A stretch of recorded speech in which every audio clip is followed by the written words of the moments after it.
Side side.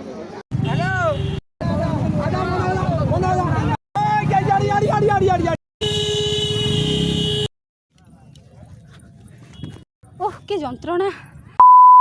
नमस्कार सांगमाने मो ना तृप्ति स्वागत जनाऊँ मोर एक नुआ वीडियो को। चलतु देखा आज गोटे दिन में कौन सब घटी। रेडी सेडी है आमे समस्ते बाहरी जाइथिलु भाई भौणी माने समस्ते बुलिबा पई। मते बाइक ट्रेन ने ट्रैवल करबा बहुत पसंद।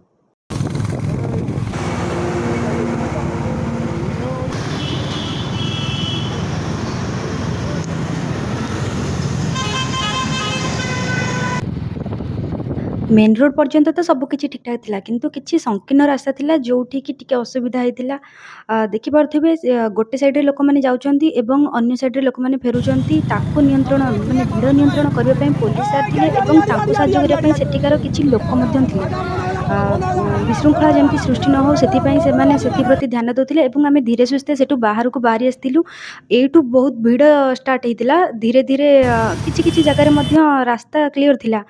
रास्ता को देखि जानी पारथिबे रास्ता एठी शेष होई जायनी एबे भी भिड़ रहिछि किंतु किछि किछि जगह रे रास्ता टिके फांका थिला। चलंतु आगु को देखिबा प्लेस टी को आछंती आपण गूगल मैप रो हेल्प नियंतु नाही किछि लोकन को हम बुझी बुझी जाइतिलु कहिना गूगल मैप रे बहुत गुडे रास्ता देखौछि जोत पई कि आपण हैरान हे पारंती।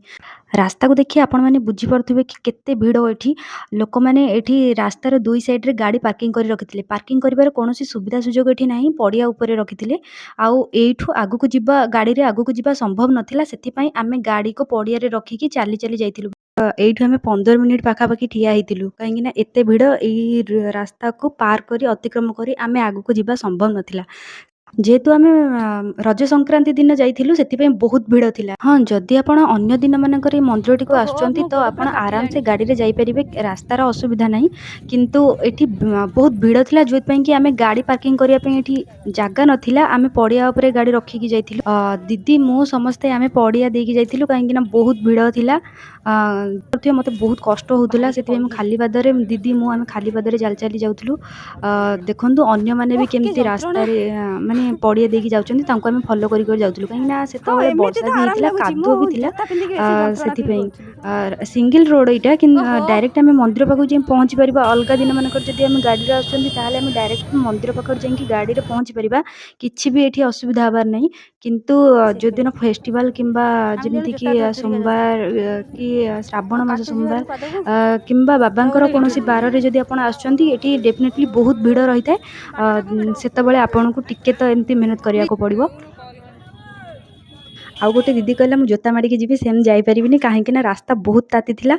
आमे तो पडिया देकी चली आस्तिलु किंतु रास्ता बहुत ताती थिला सेठी मु जोता पिन देइथिलि। पुनी थरे आमे बाहरी पडलु आमे हमर गंतव्य स्थली को दूर रे देखि पारथिबा जानि भी सारिबेनी कि आमे कोउठी के जाउछु मु को मंदिर कथा कहूछि। हां सांग माने प्रथमे आसी आमे पहुंची जाइथिलु ओडिसा रो मिनी केदारनाथ जहा जगतेश्वर धाम मंदिर नाम रे परिचित। जाजपुर जिला बड़जणा ब्लॉक अंतर्गत बरांगी ग्राम रे मंदिरटी अछि जहा छतिया ठु 8 किलोमीटर दूर रे अवस्थित।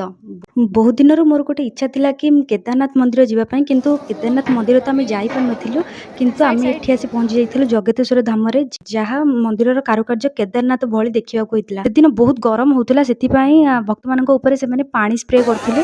जेतेबेले आमे मंदिर रे प्रवेश करथिलु सेठी गोटे छोट कुआ भଳି थिला कुआ भी तो नहीं बस पाद धोइया पई गोटे छोट जगाटे थिला।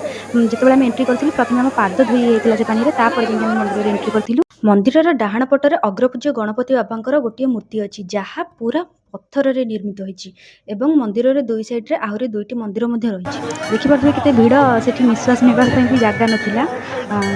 धीरे धीरे आमे मंदिर भितर को प्रवेश करथिलु। मंदिर रा बाहर कारुकार्य तो आपण देखिले भीतर कारुकार्य ताठू भी आहुरी सुंदर हेछि। गोटे थर आसंतु तापर बुझी परबे एटी आसी कि पूरा शांति मिलिवाला। चलंतु आगु को मु देखौछि मंदिर रे एते भिड़ थिला निश्वास मारिबा संभव नुहे।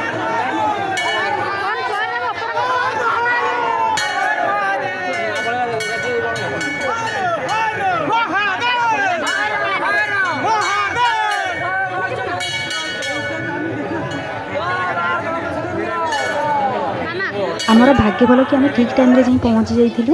ସେଦିନ ଟାଇମ୍ ପାଖାପାଖି 1 ହେଇଯାଇଥିଲା। ଆମେ ମାନେ ଭଗବାନଙ୍କ ଦର୍ଶନ ଆମକୁ ମିଳିଯାଇଥିଲା। ତା କିଛି ସମୟ ପରେ ପହଡ଼ ବି ପଡ଼ିଯାଇଥିଲା। ବୁଲି, ବୁଲି ଆମକୁ ବହୁତ ଜୋରେ ଶୋଷ ବି ହଉଥିଲା। ମନ୍ଦିର ଭିତରେ ପାଣିର କୌଣସି ଅସୁବିଧା ନାହିଁ। କିନ୍ତୁ ମନ୍ଦିର ବାହାରେ କୌଣସି ଦୋକାନ କିମ୍ବା ପାଣି ନଥିଲା। ଯେଉଁଥିପାଇଁ କି ଆମେ ଟିକେ ହଇରାଣ ହେଇଯାଇଥିଲୁ। ଆଉ ଭିଡ଼ ବି ବହୁତ ଥିଲା ନା, ଖରା ବି ହଉଥିଲା। ସେଥିପାଇଁ ଆମେ ଟିକେ ଅସୁବିଧାର ସମ୍ମୁଖୀନ ମଧ୍ୟ ହେଇଥିଲୁ। ରଜ ପାଇଁ ବୋଧେ କିଛିଟା ଦୋକାନ ପଡ଼ିଥିଲା। ବାହାରେ ଯାଇକି ଆମେ ତାପରେ ଖାଇଥିଲୁ। ଦିଦିକି ଖୋଜୁଥିଲି କିନ୍ତୁ ମୁଁ ଭାବିଲି କି ହଜି ଯାଇଛି, କିନ୍ତୁ ନାଇଁ ଦିଦି ମୋ ଆଗରେ ଥିଲେ। ମୁଁ ଖୋଜି, ଖୋଜି ପୁଣି ଯାଇ ତାଙ୍କ ପାଖରେ ପହଞ୍ଚି ଯାଇଥିଲି। ଯେହେତୁ ଆମେ ରଜ ଟାଇମ୍‌ରେ ଯାଇଥିଲୁ, ବହୁତ ଭିଡ଼ ଥିଲା। ବହୁତ ଗୁଡ଼ାଏ ଲୋକ ଆସି ଏଇଠି ଟିକେ ରେଷ୍ଟ କରୁଥିଲେ। ଆଉ ଦେଖିପାରୁଥିବେ ମନ୍ଦିରର ଯଜ୍ଞକୁଣ୍ଡ। ପୁଣି ଥରେ ଆମେ ମନ୍ଦିରରୁ ବାହାରି ଛତିଆ ମଠକୁ ଯାଉଥିଲୁ।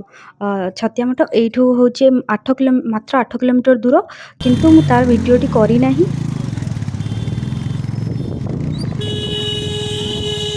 ଏଠି ବି ଭିଡ଼ ନିୟନ୍ତ୍ରଣ କରିବା ପାଇଁ କିଛି ଭାଇମାନେ ଥିଲେ। ଆଶା କରୁଛି ଭିଡ଼ିଓଟି ଆପଣଙ୍କୁ ବହୁତ ଭଲ ଲାଗିଥିବ। ଯଦି ଭଲ ଲାଗିଛି ତେବେ ଲାଇକ୍, ସେୟାର, ସବସ୍କ୍ରାଇବ୍ ଜରୁର କରିକି ଯାଆନ୍ତୁ।